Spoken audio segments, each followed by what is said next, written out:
বন্ধুরা, এই অপারেশন সিন্দুরের সাহায্যে এটাই বোঝা গেল যে বর্তমানে আর কোনো আতঙ্কবাদী ভারতের নিরীহ মানুষদেরকে হত্যা করে পাকিস্তানে গিয়ে লুকিয়ে থাকতে পারবে না। আর পাকিস্তান সরকারও এটা বুঝে গিয়েছে যে কোনো রকম আতঙ্কবাদীদেরকে পাকিস্তানে আশ্রয় দেওয়া যাবে না। যদি তারা কোনো আতঙ্কবাদীকে পাকিস্তানে আশ্রয় দেয় তাহলে তারা নিজেদের সাথে সাথে সেখানকার নিরীহ মানুষদের জীবন সংকটের মধ্যে ফেলবে। ধরুন কোনো ক্রিমিনাল আপনার ঘরে আশ্রয় নিল আর আপনি তাকে পুলিশের হাতে তুলে দেওয়ার বদলে যদি আশ্রয় দেন, তাকে লুকিয়ে রাখেন, তাহলে তার সাথে সাথে আপনি নিজের পরিবারের মানুষদের জীবনও সংকটের মধ্যে ফেলে দেবেন। ঠিক এই একই উদ্দেশ্য নিয়ে পাকিস্তানে উপস্থিত টেররিস্টদের আড্ডাখানাগুলিকে টার্গেট করা হয়েছে। এমন অনেকেই আছেন যারা বর্তমানে পাকিস্তানকে সাপোর্ট করছে। তারা মন্তব্য করছে যে পাকিস্তানের নিরীহ মানুষ মারা গিয়েছে। এখনো পর্যন্ত পাকাপোক্ত কোনো আপডেট নেই যে পাকিস্তানের কতজন নিরীহ মানুষ মারা গিয়েছে।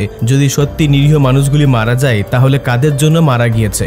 বাস্তবে কি তারা ভারতের আক্রমণের জন্য মারা গিয়েছে নাকি সন্ত্রাসকারীদের আশ্রয় দিয়েছে বলে মারা গিয়েছে? এ বিষয়ে আপনাদের মতামত অবশ্যই নিচে কমেন্টে জানাবেন। তবে পেহেলগ্রামে কোনো রকমের অপরাধ ছাড়াই যে 28 জনকে হত্যা করা হলো, তাদের কি দোষ ছিল? সেই প্রতিশোধের উদ্দেশ্যেই ভারত আতঙ্কবাদীদের আড্ডাখানাগুলিতে হামলা চালিয়েছে। অপারেশন সিন্দুরের মাস্টারমাইন্ড कर्नल सोफिया कुरैशीर বক্তব্য শুনুন। मैं कर्नल सोफिया कुरैशी और मेरे साथ विंग कमांडर व्योमिका सिंह आज आपको 6 से 7 मई 2025 की रात 1:05 से 1:30 बजे के बीच भारतीय सशस्त्र बलों द्वारा अंजाम दिए गए ऑपरेशन सिंदूर के बारे में जानकारी देंगे।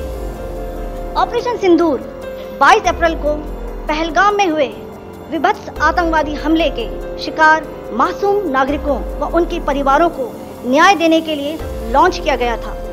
इस कार्रवाई में 9 टेररिस्ट कैंप्स को टारगेट किया गया और पूरी तरह से इसे बर्बाद किया गया। এতদিন ধরে ভারতের উপরে হামলা হওয়া প্রত্যেকটি কারণ হচ্ছে এই মাসুদ আজহার। যেমন 2001 সালে ভারতীয় সংসদে যে হামলা হয়েছিল তার পিছনে হাত ছিল এই মাসুদ আজহারের। এই মাসুদ আজহারের কারণেই 2016 সালে পাঠানকোটে রক্তারক্তি এবং ধ্বংসপ্রায় অবস্থায় পড়েছিল। এছাড়াও 2019 সালে পুলওয়ামায় 40 জন সৈনিক শহীদ হয়েছিল।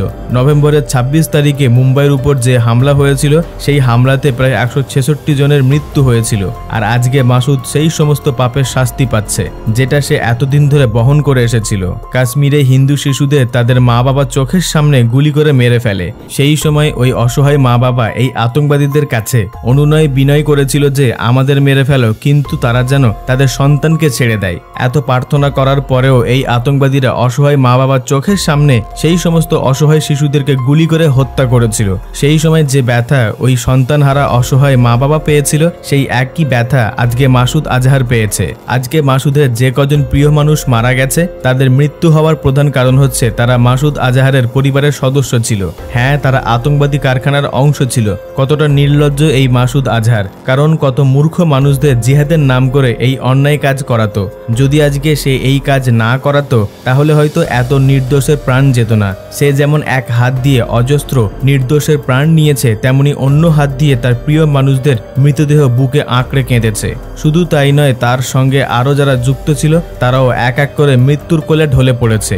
সে এতটাই নিচে নেমে গিয়েছিল যে শেষ পর্যন্ত মাসুদ কাশ্মীরের আতঙ্কবাদীদের পাঠিয়ে দিয়েছিল। কাশ্মীরে থাকা সেই অসহায় মানুষদের প্যান্ট খুলে ধর্ম চেক করিয়েছিল। একবার ভেবে দেখুন কতটা নিন্দাজনক এবং অপমানজনক ব্যাপার। পরিবারের বড় বড় সদস্যদের সামনে তাদের প্যান্ট খুলে চেক করেছিল। এই রকম নোংরা কাজ যে কোনো মানুষ করতে পারে এটা কখনো কেউ ভেবে দেখেনি। বন্ধুরা, আজকে যে জায়গাটি ধ্বংস হয়েছে সেই জায়গাতেই পরিকল্পনা করা হয়েছিল পুলওয়ামা হামলার। এতদিন ধরে মাসুদ যেভাবে সাধারণ মানুষের মনে যে আতঙ্ক সৃষ্টি করেছিল, গোটা বিশ্বের বুকে আতঙ্কবাদী কাকে বলে যেটা সে চিনিয়েছিল, সেটা আজ ধ্বংস হয়ে গেছে। আর তার সঙ্গে গড়তে থাকা আরো যে সমস্ত আতঙ্কবাদীদের সদস্য ছিল তারাও এটা দেখতে পাচ্ছে কিভাবে তাদের সর্দার তার প্রিয় মানুষদের হারিয়ে ভেঙে পড়েছে। যে রাস্তায় চলে এত দুঃখ এবং কষ্ট রয়েছে তার সঙ্গে রয়েছে ধ্বংস। এই রাস্তায় যদি তারাও চলে হয়তো তাদের সঙ্গে একদিন এই রকম হবে, আর হতে বাধ্য। কোনো কারণ ছাড়াই সাধারণ মানুষের উপরে আক্রমণ করা কোনো বাহাদুরি কাজ নয়। আপনারা জানলে অবাক হবেন আতঙ্কবাদীদের লিস্টে যে সমস্ত মানুষকে ভর্তি করিয়ে এই রকম নোংরা কাজ করাতো মাসুদ, সেই সমস্ত মানুষদের জিহাদ এবং জান্নাতের মিথ্যা প্ররোচনা দিয়ে তাদের সম্পূর্ণ ব্রেন ওয়াশ করিয়ে দিত এই মাসুদ, যার ফলে তারাও সুখের এবং আনন্দের আশায় এই আতঙ্কবাদীদের লিস্টে নাম লেখাতো। তাদেরকে অশিক্ষিত করিয়ে রাখার পিছনে কারণটা এবার বোঝা যাচ্ছে। কারণ যারা শিক্ষিত তারা কখনোই এই ধ্বংসের খাতায় নাম লেখায় না, তারা জানে তাদের জীবন কতটা মূল্যবান। আপনারা তো এটা জেনেই গেছেন যে 2025-এর মে মাসের 7 তারিখে রাতে সিন্দুর অপারেশন ভারতের সেনাবাহিনীরা মাত্র 25 মিনিটের মধ্যে যেভাবে 80 থেকে 100 জন আতঙ্কবাদীদের মৃত্যুর রাস্তা দেখিয়েছে, সেই দৃশ্য দেখে আতঙ্কবাদীদের দুর্গ কেঁপে উঠেছে। বেশ কয়েকটি লড়াকু বিমান ও মিসাইল সহ মুদিরের, সিয়ালকোট, কোটলি, মুজাফফরপুর, বাহলপুরের সাথে সাথে আরও 9টি স্থান লক্ষ্যবস্তু বানিয়েছিল। সবথেকে বড় কথা, যেখান থেকে এই আতঙ্কবাদীদের মেন ঘাঁটি ছিল অর্থাৎ বাহলপুর, সেই জায়গা আজ ধ্বংসস্তূপে পরিণত হয়েছে। ভারতীয় সেনাবাহিনীদের লক্ষ্য ছিল একটাই, শুধুমাত্র এই সমস্ত জঙ্গি বা আতঙ্কবাদীদের ধ্বংস করা, যারা এতদিন ধরে অসহায় মানুষদের হত্যা করে এসেছে। ভারতের মধ্যে এমন অনেক মানুষ আছে যারা চিৎকার করে বলে যে এই ধ্বংসলীলার মধ্যে অনেক নিরীহ মানুষ ছিল যাদের প্রাণ গেছে। শুধু তাই নয়, মাসুদের সাথে সাথে আরও অনেক আতঙ্কবাদী সকলের সামনে আসে, আর তারা জানায় যে এই ধ্বংসস্তূপের মধ্যে তাদের পরিবারের সদস্যরা ছিল যারা মারা গেছে। মাত্র 7 মিনিটের মধ্যেই পাকিস্তানে উপস্থিত টেররিস্টদের ট্রেনিং সেন্টারগুলিকে ধ্বংস করে দিয়েছে। পাকিস্তানের আতঙ্কবাদী বেস ক্যাম্পগুলিকে ধ্বংস করার জন্য অপারেশন সিন্ধুর কিভাবে সাকসেসফুল হলো সে বিষয়ে বিস্তারিত তথ্য দিয়েছে ভারতের আর্মি কর্নেল সোফিয়া কুরেশি আর এয়ারফোর্সের উইং কমান্ডার ভয়মিকা সিং। রাত্রি 1:30-এর সময় পাকিস্তান ভাওয়ালপুরে কিছু বিস্ফোরণের শব্দ পাওয়া যায়। কোনো রকম সাইরেন বেজে ওঠার আগেই এই সকল আতঙ্কী আড্ডাগুলিতে বড়সড় হামলা করা হয়। পাকিস্তানের মোট 7টি শহরের 9টি আতঙ্কী আড্ডাতে 24টা মিসাইল ছোঁড়া হয়েছে। প্রায় 100টির মতো আতঙ্কবাদী মারা যাবার খবর পাওয়া যাচ্ছে। পাকিস্তানের ভাওয়ালপুরে মুরিদ কেতে লস্করের সবথেকে গুরুত্বপূর্ণ ঠিকানা। এই আড্ডাখানা 2000 সাল থেকে শুরু হয়েছে। এই ভাওয়ালপুর ভারতের রাজস্থানের কাছাকাছি পাকিস্তান এরিয়ার মধ্যে পড়ে। এই প্রথমবার ভারত বুঝিয়ে দিয়েছে পাকিস্তানে উপস্থিত কোনো আতঙ্কবাদী ভারতের আক্রমণ থেকে রেহাই পাবে না। রাত্রি 1:30-এর সময় ভারতের মিনিস্ট্রি অফ ডিফেন্স নিশ্চিত করে যে পাকিস্তানে চালানো অপারেশন সিন্দুরের মাধ্যমে কোনো রকমভাবে পাকিস্তানে আর্মি ক্যাম্পকে টার্গেট করা হয়নি। অপারেশন সিন্দুরের সাহায্যে শুধুমাত্র আতঙ্কবাদীদের আড্ডাগুলিতে টার্গেট করা হয়েছে। ভারত তাদের প্রত্যেকটি হামলা নিজস্ব এয়ার স্পেস থেকে করেছে, আর শুধুমাত্র আতঙ্কবাদীদের আড্ডাগুলিকে টার্গেট করা হয়েছে। তবে এই অপারেশন সিন্দুরের পরে পাকিস্তানের তরফ থেকে কিছু গুজব খবর রটানো হয়েছে। ভারতের মিসাইল হামলার পর পাকিস্তানের নিকটবর্তী রাজস্থানের কাছে প্রায় 1 বছর আগে সেপ্টেম্বর 2024 সালে ক্র্যাশ হয়ে যাওয়া MiG-29 বিমানের কিছু ধ্বংস হয়ে যাওয়া ছবি দেখাতে শুরু করে। এই ছবি দেখিয়ে তারা বলতে চাইছে যে তারা ভারতের যুদ্ধ বিমানকে বিধ্বস্ত করেছে। পাকিস্তানের বড় বড় সাংবাদিক তাদের সোশ্যাল মিডিয়া হ্যান্ডেলগুলিতে এই ফেক নিউজ ছড়াতে শুরু করেছে।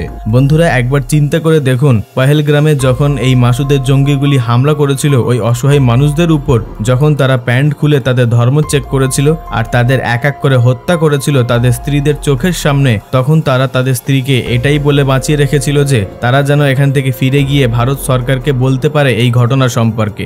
আর এটাও বলে দেয় যে তাদের কত দম। মাসুদ চাইতো যেন হিন্দু মুসলিমের মধ্যে একটা দ্বন্দ্ব শুরু হোক। এছাড়াও আরও চাইতো যে কাশ্মীর যেন ভারত থেকে আলাদা হয়ে যায়। কিন্তু আজকে মাসুদের থেকে তার প্রিয়জনরা আলাদা হয়ে গেছে। ভারতের সৈনিকরা তখনই প্রতিজ্ঞা করে নিয়েছিল যে এর বদলা তারা নেবে, যার পরিণাম আজ আপনারা দেখতে পাচ্ছেন। কিভাবে এই সিন্দুর অপারেশনে আগুন জ্বলে উঠেছে পাকিস্তানের মধ্যে।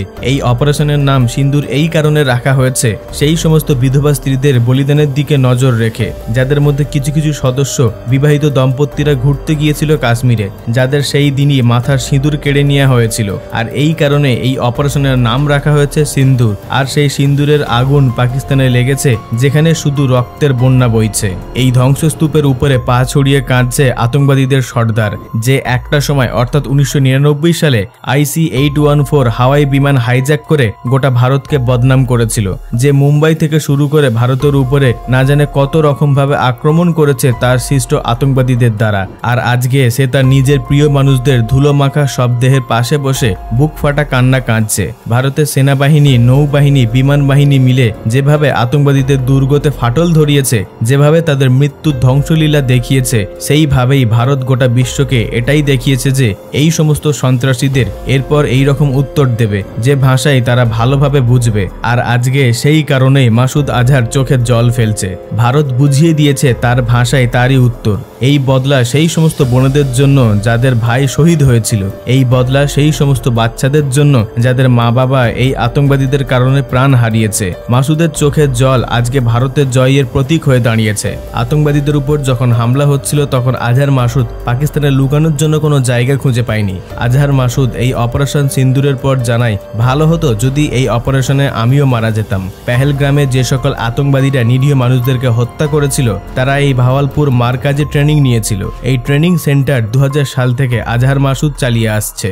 বন্ধুরা, ভারত যে পাকিস্তানে উপস্থিত আতঙ্কবাদী আড্ডাখানাগুলিতে এয়ার স্ট্রাইক করেছে এ বিষয়ে আপনাদের কি মতামত রয়েছে নিচে কমেন্টে অবশ্যই জানাবেন। পাকিস্তানের বাওয়ালপুরে যেখানে মাসুদ আজহার সন্ত্রাসী সাম্রাজ্যের জিহাদ বিষ উগরে দিত, সেখানে ভারতীয় সেনাবাহিনীর মিসাইল সেই ঠিকানা খুঁজে বের করে পুরো ধ্বংস করে দিয়েছে।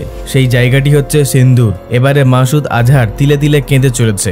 এই সেই মাসুদ আজহার যে ভারতে এতদিন ধরে আতঙ্কবাদীদের ছড়িয়ে রেখেছিল এবং বোমা বারুদ মেরে উৎপাত করত, কিন্তু এখন সে কাঁদতে কাঁদতে বলছে যে আমি আমার পরিবারের সঙ্গে কেন মারা গেলাম না। তার বোন থেকে শুরু করে ভগ্নী ভাগনারা সকলে মৃতদেহের দিকে তাকিয়ে কাঁদতে কাঁদতে এই কথাই বলে চলেছে। আর আজকে এই আজহারের চোখে জল দেখে বোঝা যাচ্ছে ভারতের সেনাবাহিনীর সফলতা। তবে এই বাহিনী তাকেও জানিয়েছে যে একদিন তোরও সময় আসবে, মানে যে আগুন এই মাসুদ লাগিয়েছিল সেই আগুনের পাল্টা জবাব ভারতের সেনাবাহিনীরা রাতের অন্ধকারে এমনভাবে দিয়েছে যে সে সারা জীবন মনে রাখবে। তবে সারা জীবন তো দূরের কথা, সে এখনই মরতে চায়। তাহলে আপনারা ভেবে দেখুন মাসুদের মাচা কিভাবে ভেঙেছে ভারতের সেনাবাহিনীরা। এই মাসুদ একদিন বলেছিল ভারতকে ম্যাপ থেকে মিটিয়ে দেবে, কিন্তু আজকে সেই ভারতের কাছে হাঁটু গেড়ে কাঁদছে।